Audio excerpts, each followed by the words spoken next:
దసరాలో 5వ రోజు లక్ష్మీదేవి అవతారం. ఒకసారి ఇంద్రుడు ఐశ్వర్యం ఉందన్న అహంకారంతో దుర్వాస మహర్షి ఇచ్చిన ప్రసాదాన్ని తృణీకరించాడు. అప్పుడు మహర్షి ఆగ్రహించి దేవతలందరినీ శపించాడు. ఆ శాపం వల్ల దేవతలందరూ శక్తుల్ని కోల్పోయి కళావిహీనమయ్యారు. లక్ష్మీదేవి కూడా అంతర్హితురాలైపోయింది. నారాయణుడు మాత్రమే ఉన్నాడు. అంటే అమ్మ అయ్య దూరం అయిపోయారు.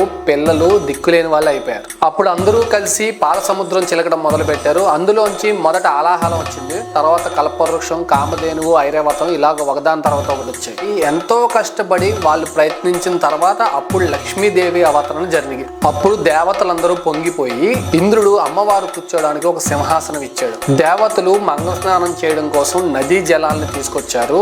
ఋతువులేమో పూలన్నిటిని ఇచ్చాయి. కామధేనువేమో పంచగవ్యాలు ఇచ్చింది. పృథ్వీ ఏమో ఔషధులు ఇచ్చింది. అవన్నీ కలిపి అమ్మవారికి అభిషేకం చేశారు. అప్పుడు అందరూ వచ్చి ఒక్కొక్కళ్ళు ఒక్కొక్క కానుక సమర్పించి అమ్మ మమ్మల్ని ఎప్పుడు ఎదురు వెళ్ళిపోమాకని అడిగారు. తండ్రి సముద్రుడు వస్త్రాలను ఇస్తే వరుణుడు వైజయంతి మాలను ఇచ్చారు. విశ్వకర్మ ఆభరణాలని, సరస్వతీదేవి ముత్యాల హారాన్ని, బ్రహ్మగారు కమలాల్ని, నాగులు కుండలాల్ని అవన్నీ సమర్పిస్తే అమ్మవారు అన్ని ధరించి సర్వాంగ సుందరంగా తయారయ్యి కమలాల మాలని చేత్తో పట్టుకుని ఉయ్యారంగా నడుస్తూ శ్రీ మహావిష్ణువుని వరించి ఆయన హృదయంలోకి చేరిపోయింది. ఇంకంతే దేవతలు ఉత్సాహంతో గానాలు నృత్యాలు చేయడం మొదలు పెట్టారు. దేవదుందుబులు మోగాయి. ఎప్పుడైతే శ్రీ మహావిష్ణువు లక్ష్మీదేవి కలిశారో దేవతల పూర్వ వైభవం మొత్తం తిరిగి వచ్చింది. ఇది లక్ష్మీదేవి ఆవిర్భావం. ఇందులో మనం తెలుసుకోవాల్సింది ఒకటి ఉంది. ఏంటంటే మనం ధనమదం ఎప్పుడు మన తలకి ఎక్కించుకోకూడదు.